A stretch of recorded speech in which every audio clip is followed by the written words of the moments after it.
Alright, so would you mind flipping on the lights again, sir? Thank you. Alright. So, I will need a picture if you would like me to demonstrate. Come hither, child. Huh? A bug? What kind of a bug? Okay, so you need to be specific here. What part of your picture do you want help with? Like the eye area. So like right around here? Yeah. Okay, so we're gonna go ahead then and take a look at this tiger. Now I'm gonna be very upfront with you guys. This is gonna look somewhat disjointed because of the fact that I'm just gonna be drawing a portion of something. And that's going to make it look somewhat strange. Alright, so just very quickly, I'm just going to sort of sketch in a miniature tiger eye here. And there is more detail in the actual eye itself, but for the purpose of this exercise, I'm going to keep it fairly dark. I'm going to start with a tissue rub, because tissue rub is sort of the go-to method. So I'm going to do a tissue rub around the eye. And then I'm going to fill in the eye. Now I suggest that when you guys are working, that if you have something that's really dark, that you don't fill it in black until you're sure it's absolutely primo right on. Because you don't want to have to erase later. So I'm just going to go ahead and fill this in. I'm not going to go super dark. Okay, and then what I'm going to look at is right above here we have a little bit of some dark shapes. And the reason I'm going to start filling this in with pencil is I'm wanting to keep some of this texture and direction. So I'm looking at the direction that the fur is going. And then in here, when you do tigers, it's really important that when you do their stripes, notice how my stripes are very messy at the edge here. Super important. The reason for that is when you do have those messy edges, when we clean them up, it's going to make the fur look like it's folding into the stripe and coming out of the stripe. So definitely super important. C. Alright. And then we've got this little bad guy down in here. Alright. Okay. So then I'm going to go ahead and take the blending stub. And because my little drawing I've done here is pretty small, I'm going to use a small blending stub. And I'm going to make sure that I'm blending this in the direction the fur is going on the tiger itself. You always want to blend with the direction of the fur. I'm going to go ahead, I'm going to even blend through my stripes. And I know this is softening them, but I will come back and firm them up.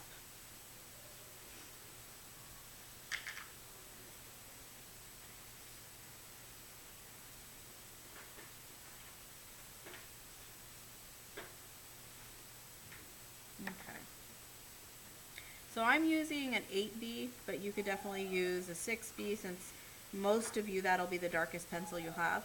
Alright, I'm going to come back in here and firm up the middles of these stripes. I still want to leave the edges somewhat jaggedy. Okay, and there's a couple dark spots. I'm going to add those. Okay, now I'm going to take the eraser pencil, and when I'm using the eraser pencil, sometimes I actually will turn my paper so that when I'm erasing in a method that's easiest direction for my hand to go. When you first start to erase fur, you should push down a little bit harder and then lift up as you come, so kind of like a flicking of your wrist. The flicking of your wrist will give you fur that's a little bit more realistic. I'm also not going to make my fur perfectly straight because I hate to burst your bubbles. None of these animals went to the barber shop and got a haircut before this picture was taken. So for the most part, they're going to have pretty messy looking fur. And you can see now that as I left these spots here, that as I erase the white fur into that, it looks a little bit more realistic because it's erasing into the tiger stripes. Okay, I'm going to turn it back this way so I can get a little bit more of the detail here. And then this area in here, you don't really see much definition in the erasing, so I'm gonna kind of keep it sort of together as I erase. There's a little bit of dotting happening down here, so I'm gonna sort of do that stipple technique that we talked about. And then I might come back and just add a little bit of, a little more value with my erase blending stub here. And erase a little bit more.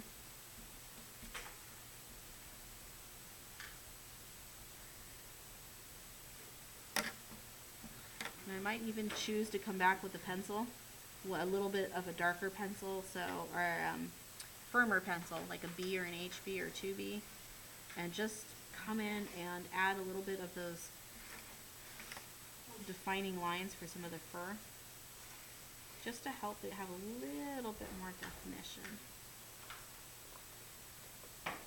And when I'm adding these, I'm looking for the little gray areas in between the white, and that's where I'm drawing them. And that would be how to do some tiger striping. Alright, here you go, sir. Who is next? Alright, Pavel, come on down. The price is right.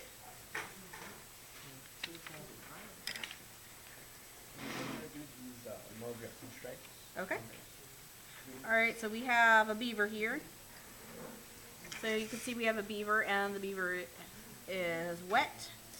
So when wet fur clumps together, so I'm just going to do a loose, so I'm just going to kind of draw really loosely the way these guys clump. It's basically hair and fur clumps together in triangles. So, tissue rub. Alright, and now I'm going to really look at the shape of this, and I'm going to be a little more aggressive with my lines because it's all clumping together, so I need to have a little bit more aggressive line power.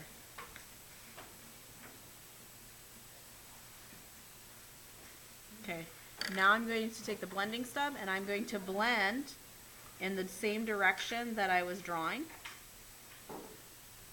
I need to soften my lines. Now I use the 8B because that's all that I had available right now, but I would probably use a 4B for this.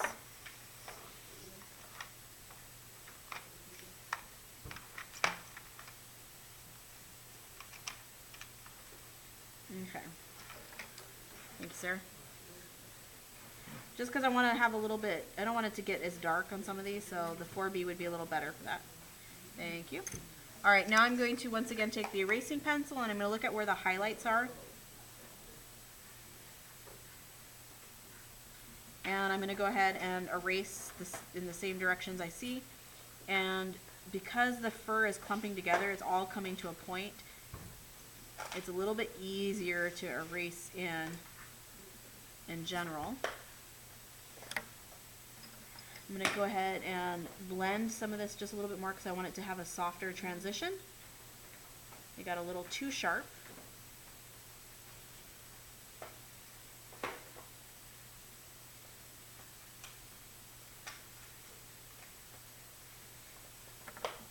Okay.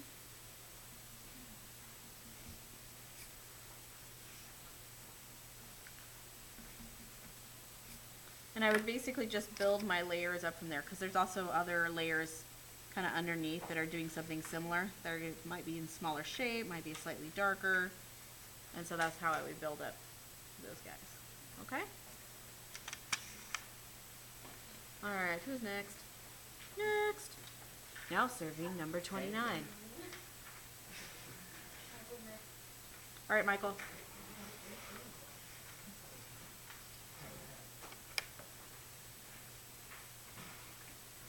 Which part of your picture, sir? The dot thing. Yeah. This right here? Yeah. Okay, so here we have a rhinoceros. And he's interested in how to do this texture right here. So I'm going to once again do a tissue rub.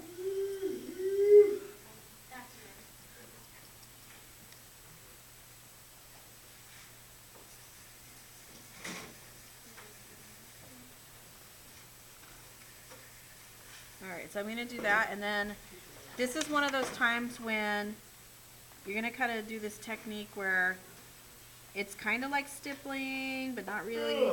So I'm doing little scribbles, basically. And I'm sort of keeping my little scribbles circular. And they're just, you know, some areas I'm making them closer together, some a little farther apart. I'm letting it be pretty random.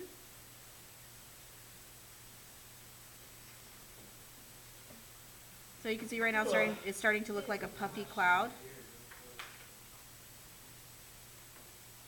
Okay, now I'm going to take the blending stub and I'm going to dab it so that, yeah, like stippling.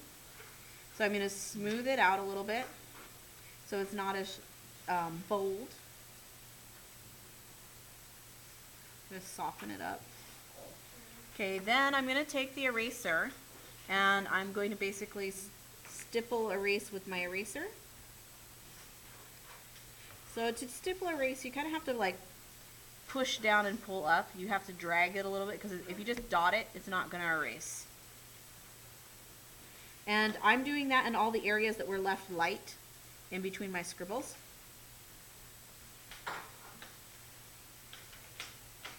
If your eraser gets a little dirty, sometimes it won't erase as well. You can just rub it with your fingers, or you can wear an apron from back and you can rub it on your apron, or if you're like me, you could just rub it on your jeans, and that'll get it nice and clean.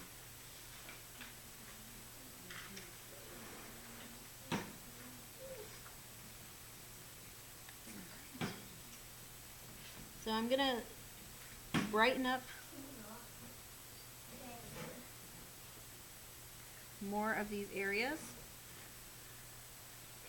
And then I'm going to take my pencil, and now I'm actually going to stipple, and I'm going to stipple on the dark parts, adding a little bit darker where I need it. This, having the contrast of dark and light is what's going to help things pop out.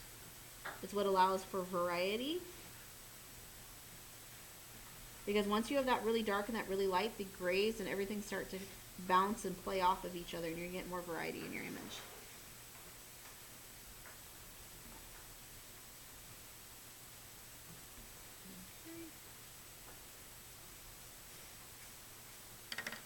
And as you need, you might find that in some areas you need to come back in and soften it a little bit, that maybe it's too much texture. You might have to come back in and brighten it. Okay. And you would go back and forth like that until you build up the texture. Now right now it looks like it's kind of a little ball because I don't have it spread out around the form of the rhinoceros itself. It's just a little sample. Alright, here you go, sir. That was the textured area on the back. So nobody else wants any demonstration? Okay.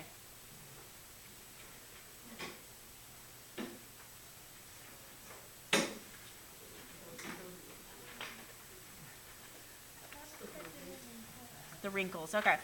So we're gonna do another elephant. So I did a elephant wrinkle earlier today. So here's this one right here. This was some earlier elephant wrinkles. So we'll do the longer, less wrinkly ones here. We'll do like right in the baby tummy. So I'm just gonna really briefly kind of do this, get that shape in there, and I'm going to tissue rub it. Imagine that. And now I'm going to do my wrinkles. It's very important when you do wrinkles. Wrinkles are wavy lines, so you don't just draw a straight line. You have to actually pretend like you are tripping as you draw, that you're falling over. And see how when I'm doing this, I'm going back and forth on the same line. I'm making a continuous line. Continuous lines give the illusion of wrinkles much more than a straight, singular line. Okay? This creates buildup and it creates variety in the line. Now right now it just looks like a bad tree branch. So I'm going to take the blending stub and I'm going to blend the edges of where the two values meet. Something that you'll hear me say a lot. And I'm going to go ahead and blend these.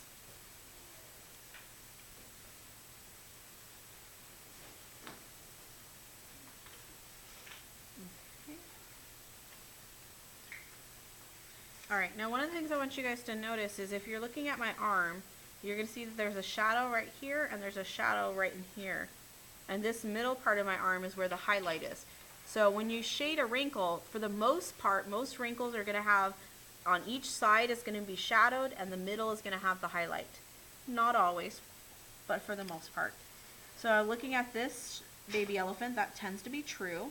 So I'm actually going to erase out my highlights, and I'm going to also make those wrinkly. I'm going to do the same continuous line down the middle of each of my wrinkle.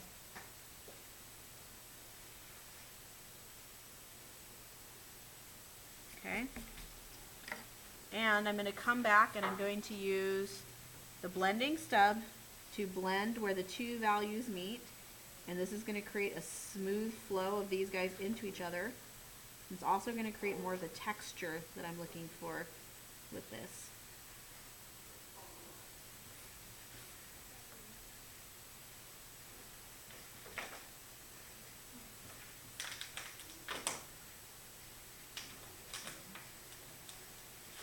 And if I need to, I can come back in with the pencil and I can add a little bit more value on top of that work to show some shadow before the wrinkles come out of into the light. And there are some wrinkles. Okay.